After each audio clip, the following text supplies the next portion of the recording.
So they're running a handful of highlights of things you've said in the past, and I wanted to give you an opportunity to respond or clarify. In 2021, in a speech during debate over transgender issues, you said, God is non-binary. What did you mean by that?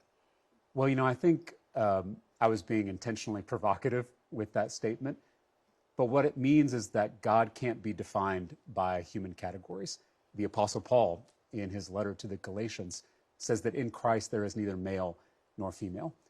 I'm always going to stand up for Texans who are being picked on by the most powerful, most corrupt politicians in the country, and I'm going to continue doing that in this race and hopefully in the U.S. Senate. You call it intentionally provocative. Do you regret describing it that way or talking about God that way?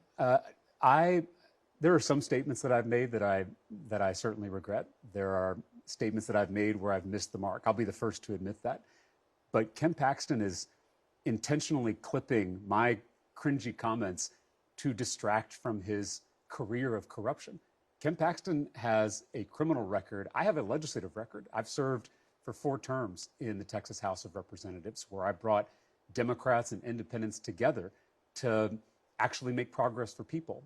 I've brought Republican legislators and Democratic legislators together to cut property taxes, to raise teacher pay, to lower the cost of housing and childcare and prescription drugs. I've passed more than 60 bipartisan bills as a legislator.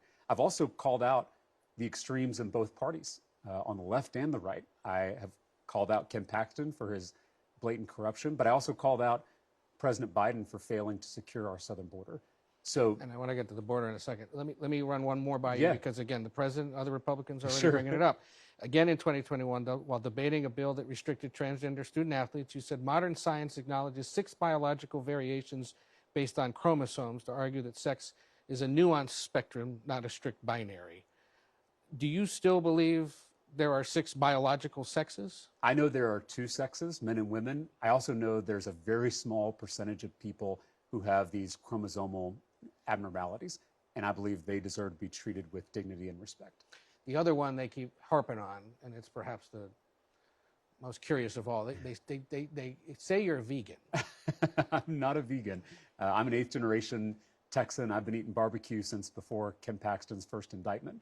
And this campaign basically runs on Texas barbecue. If all they have is lying about me being a vegan, I feel pretty good about our chances this November.